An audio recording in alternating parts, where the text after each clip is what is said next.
नमस्कार दोस्तों, स्वागत है आपका हमारे चैनल एस्पिरेशन क्लासेस में। आप सभी कैसे हैं? मैं आशा करती हूँ कि आप सभी अच्छे होंगे।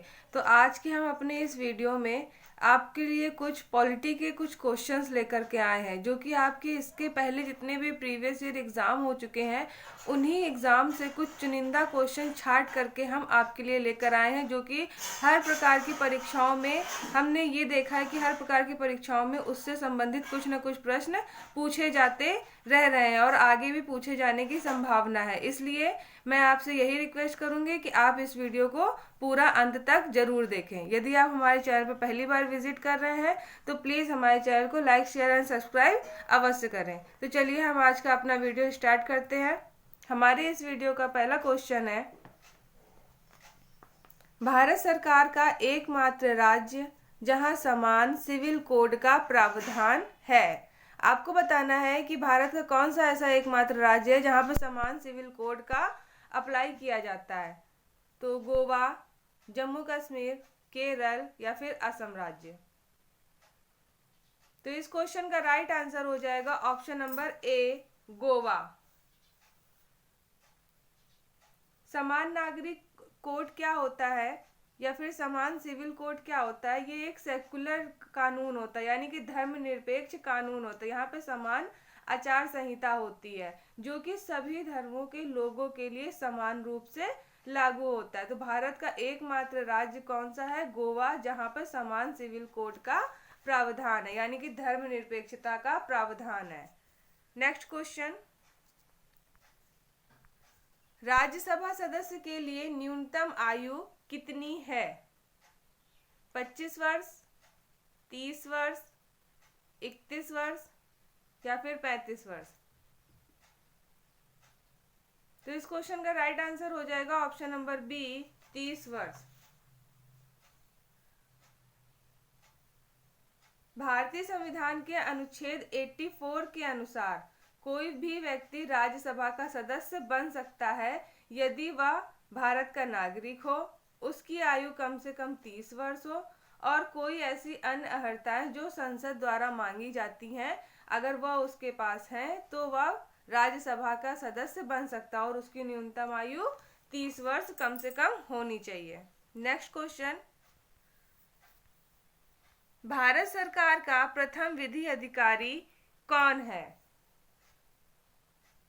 केंद्रीय कानून मंत्री, विधि सचिव, attorney general of India, Bharat के मुख्य न्यायाधीश। तो भारत सरकार का प्रथम विधि अधिकारी कौन होता है? ऑप्शन नंबर सी हमारे इस क्वेश्चन का राइट आंसर हो जाएगा, attorney general of India. Attorney general of India को हिंदी में क्या कहते हैं? महान्यायवादी। भारत का प्रमुख विधि अधिकारी होता है। यह विधि के उन विषयों पर सुझाव देता है एवं उन कार्यों को संपन्न करता है जो राष्ट्रपति द्वारा प्रदान किए जाते हैं, जो कि संविधान के आर्टिकल नंबर 76 में भारत के महान न्यायवादी की नियुक्ति, योग्यता, पद अवधि, वेतन तथा अधिकारों का उल्लेख हमें किस अनुच्छेद में मिलता है? अनुच्छेद नंबर 76 में। और महान न्यायवादी की नियुक्ति किसके द्वारा की जाती है? राष्ट्रपति के द्वारा। आपके लिए क्वेश्चन है कि वर्तमान में इस पद पर कौन अटॉर्नी जनरल ऑफ इंडिया नियुक्त है? आपको इसका आंसर हमें कमेंट सेशन में जरूर बताना है। Next question, question number 4, Bharat में पंचायती राज स्थापित करने वाले प्रथम 2 राज्य कौन से थे? राजस्थान और महाराष्ट्र, राजस्थान और पश्चिम बंगाल, राजस्थान और आंध्र प्रदेश, राजस्थान और पंजाब। तो इस क्वेश्चन का हमारे राइट आंसर हो जाएगा ऑप्शन नंबर सी, राजस्थान और आंध्र प्रदेश। तो पंचायती राज स्थापित करने वाले प्रथम 2 राज्य हमारे कौन कौन से हैं? राजस्थान और आंध्र प्रदेश। तो 2 अक्टूबर सन 1959 को राजस्थान के नागौर जिले में पंचायती राज का उद्घाटन किया गया था और भारत में पंचायती राज के अंतर्गत त्रिस्तरीय शासन व्यवस्था निहित की गई है। नेक्स्ट क्वेश्चन,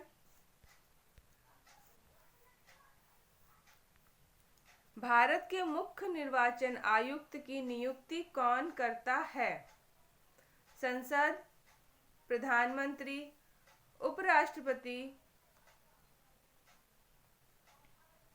तो इस क्वेश्चन का राइट आंसर हो जाएगा ऑप्शन नंबर सी। भारत के मुख्य निर्वाचन आयुक्त की नियुक्ति राष्ट्रपति करते हैं। तो संविधान के आर्टिकल नंबर 324 में निर्वाचन आयोग के विषय में बताया गया है तथा भारत के मुख्य चुनाव आयुक्त की नियुक्ति हमारे राष्ट्रपति के द्वारा की जाती है। नेक्स्ट क्वेश्चन, सामान्यतः किसान क्रेडिट कार्ड निम्न में से किसके द्वारा निर्गत नहीं होता है? आपको बताना है कि किसान क्रेडिट कार्ड निम्न में से किस बैंक के द्वारा निर्गत नहीं होता, यानी कि नहीं दिया जाता। नाबार्ड, व्यापारिक बैंकों द्वारा, सहकारी बैंकों द्वारा या फिर क्षेत्रीय ग्रामीण बैंकों द्वारा। तो इस क्वेश्चन का राइट आंसर हो जाएगा नाबार्ड। ऑप्शन नंबर ए हमारा राइट आंसर हो जाएगा। आपको पता होना चाहिए कि किसान क्रेडिट कार्ड योजना का क्या लक्ष्य है। हमारे किसान क्रेडिट कार्ड की योजना का लक्ष्य है किसानों को फसल की जरूरतों के साथ फसल के बाद की जो भी गतिविधियां होती हैं उसके अनुसार समय समय पर उन्हें कम से कम कीमत पर प्रभावी तरीके से उनको ऋण या सहायता उनको देना। तो यही किसान क्रेडिट कार्ड की योजना के अंतर्गत होता है और ये व्यापारिक बैंकों द्वारा, सहकारी बैंकों द्वारा और क्षेत्रीय ग्रामीण बैंकों द्वारा दिया जाता है, नाबार्ड के द्वारा नहीं दिया जाता है। और इस योजना की शुरुआत वर्ष 1998 से 99 में वित्त मंत्री हमारे फाइनेंस मिनिस्टर यशवंत सिन्हा द्वारा की गई थी। आपको ये फैक्ट भी याद रखना है कि किसान क्रेडिट कार्ड की योजना सन 1998 से 99 में की गई थी। कौन थे उस समय हमारे वित्त मंत्री? यशवंत सिन्हा जी। नेक्स्ट क्वेश्चन, सरकार की आय का सबसे बड़ा हिस्सा कहां से प्राप्त होता है? यानी कि सरकार की जो आय है वो उसका सबसे बड़ा हिस्सा वो कहां से प्राप्त करती है? सीमा शुल्क से, बिक्री कर से, आय कर से या फिर उत्पादक शुल्क से? तो इस क्वेश्चन का राइट आंसर हो जाएगा ऑप्शन नंबर डी, उत्पादक शुल्क। सरकार की आय का सबसे अधिक हिस्सा उत्पाद शुल्क से प्राप्त होता है। उत्पाद शुल्क अप्रत्यक्ष कर है यानी कि टैक्स है। उत्पाद शुल्क में काफी सुधार सैनवेट 2000 लागू होने से आया क्योंकि इसके एक मध्यम कर की दर लागू की गई थी। ठीक है, तो इस तरीके से सरकार की आय का सबसे बड़ा हिस्सा कहाँ से प्राप्त होता है सरकार को? उत्पादक शुल्क से। नेक्स्ट क्वेश्चन,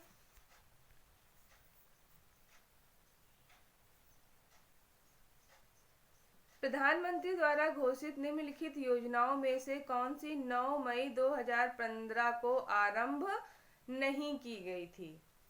अटल पेंशन योजना, जीवन सुरक्षा योजना, जीवन ज्योति योजना, प्रधानमंत्री आवास योजना।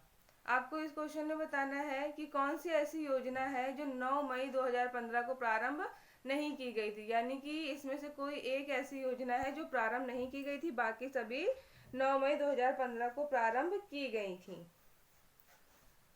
तो इस क्वेश्चन का राइट आंसर हो जाएगा ऑप्शन नंबर डी,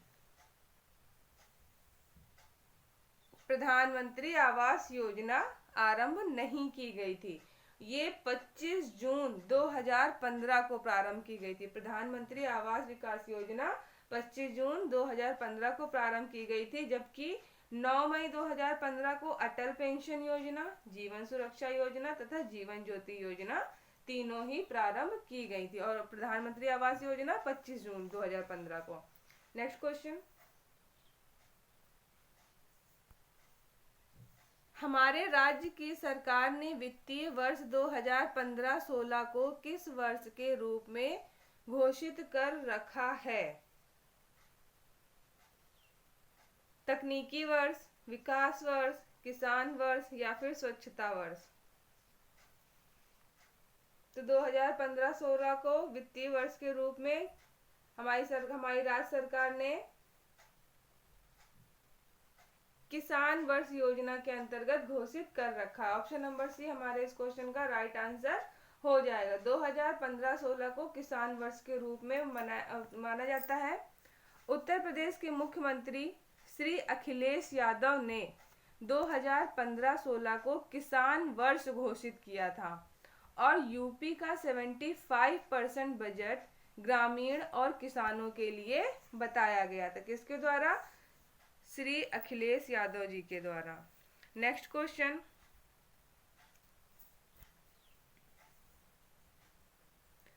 भूकंप की निम्नलिखित में से कौन सी तरंगे सबसे ज्यादा विनाशक होती हैं?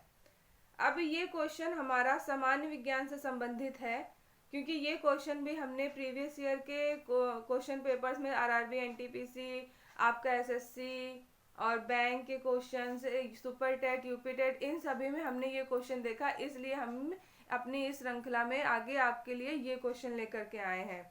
तो आपको इस क्वेश्चन का आंसर बताना है कि भूकंप की निम्नलिखित में से कौन सी तरंगे सबसे ज्यादा विनाशक होती हैं, यानी कि सबसे ज्यादा घातक या खतरनाक होती हैं? पी तरंगे, सतही तरंगे, एस तरंगे, या फिर इनमें से कोई नहीं। तो क्वेश्चन नंबर 10 का हमारा राइट आंसर हो जाएगा पी तरंगे, यानी कि पी वेव। ये तरंग क्या होती है? ये हमारी प्राथमिक तरंग होती है, सबसे फर्स्ट वेव होती है। इस तरंग का पृथ्वी के अधिकेंद्र के पास बहुत प्रथम आघात होता है, यानी कि सबसे पहले वहीं पर कंपन हमें फील होता है।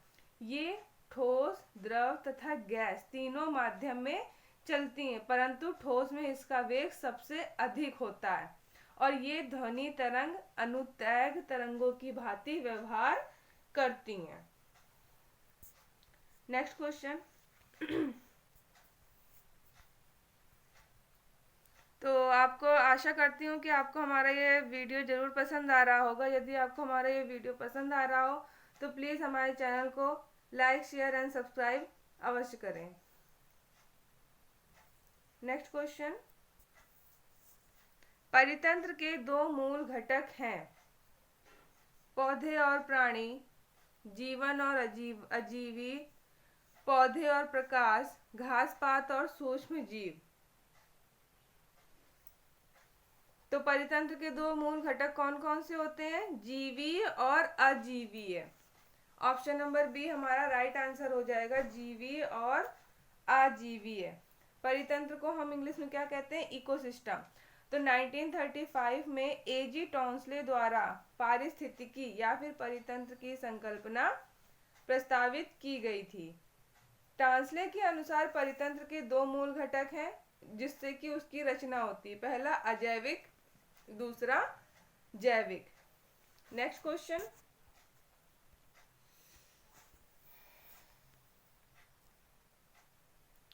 वनों की कमी, नगरीकरण और प्रदूषण का बढ़ना सभी निम्नलिखित किस कारण से होते हैं? ग्रीन हाउस प्रभाव के कारण, वैश्विक तापन के कारण, ओजोन रिक्तीकरण के कारण, या फिर आबादी बढ़ने के कारण। तो वनों की कमी, नगरीकरण और प्रदूषण का बढ़ना, बहुत ही इजी क्वेश्चन है। इसका आंसर आप सभी फटाक से बता लेंगे। इसका आंसर होगा ऑप्शन नंबर डी, आबादी बढ़ना। आबादी बढ़ने के कारण ही वनों की कमी हो रही है और नगरीकरण का प्रदूषण बढ़ रहा है। ये सभी किस वजह से हो रहा है? हमारे आबादी बढ़ने के कारण। नेक्स्ट क्वेश्चन, एल्युमिनियम के सबसे महत्वपूर्ण अयस्क का नाम है। आपको बताना है कि एल्युमिनियम के सबसे महत्वपूर्ण अयस्क का क्या नाम है? बॉक्साइट, कैल्साइट, कैलेमाइन या फिर गैलेना। क्वेश्चन नंबर 13 का राइट आंसर हमारे हो जाएगा ऑप्शन नंबर ए, बॉक्साइट। तो एल्युमिनियम यानी कि इसको AI से डिनोट करते हैं। तो AI का प्रमुख अयस्क बॉक्साइट यानी कि Ai2O3 2H2O है। इसके अन्य अयस्क क्रायोलाइट, कोल्डम तथा डायोस्पर, जबकि गैलेना लेड, कैल्साइट, कॉपर तथा कैलेमाइट जिनके अयस्क हैं। नेक्स्ट क्वेश्चन, कौन सा जीवित पक्षी विश्व का सबसे छोटा अंडा देता है? हॉर्नबिल, हमिंगबर्ड, गर्ल, कठफोड़वा। तो इस क्वेश्चन का राइट आंसर हो जाएगा हमारे hummingbird, option number B. Hummingbird को विश्व का सबसे छोटा पक्षी, जब वो विश्व का सबसे छोटा पक्षी है तो विश्व का सबसे छोटा अंडा देने वाला भी हमिंगबर्ड ही पक्षी होगा। और यह कहाँ पाया जाता है? यह चिली के वनों में पाई जाती है। हमारे इस सीरीज का लास्ट क्वेश्चन है, निम्नलिखित में से किस खनिज की कमी से एनीमिया होता है? वेरी सिंपल, मैग्नीशियम, लोहा, जस्ता या फिर सीसा। तो आपको बताना है कि किस खनिज की पदार्थ की कमी से हमें एनीमिया रोग होता है। एनीमिया क्या होती है? खून की कमी। तो खून की कमी किससे होती है? आयरन, यानी कि ऑप्शन नंबर बी हमारा राइट आंसर हो जाएगा, लोहा। एनीमिया का क्या अर्थ होता है? शरीर में खून की कमी। हमारे शरीर में हीमोग्लोबिन एक ऐसा तत्व होता है जो कि खून की मात्रा को बताता है, और पुरुषों में इस हीमोग्लोबिन की मात्रा कितनी होनी चाहिए? 12 से 16% तक, तथा महिलाओं में 11 से 14% के बीच में हीमोग्लोबिन होनी ही चाहिए। तो आज के सेशन का हमारे लास्ट क्वेश्चन कंप्लीट हो चुका है। मैं आशा करती हूँ कि आपको हमारा ये सेशन ज़रूर पसंद आया होगा। तो यदि आप हमारे वीडियो में अंत तक बने रहें तो उसके लिए बहुत बहुत धन्यवाद। और प्लीज़ हमारे चैनल को लाइक, शेयर एंड सब्सक्राइब अवश्य करें। यदि आपके पास कोई भी डाउट हो हमारे इस वीडियो को लेकर के, या फिर कुछ भी क्वेश्चंस आपको पुटअप करने हो, तो प्लीज़ हमें कमेंट सेशन में ज़रूर बताएं। आपको उस कमेंट का ज़रूर रिप्लाई मिलेगा। तो मिलते हैं आपसे नेक्स्ट वीडियो में, तब तक के लिए थैंक यू।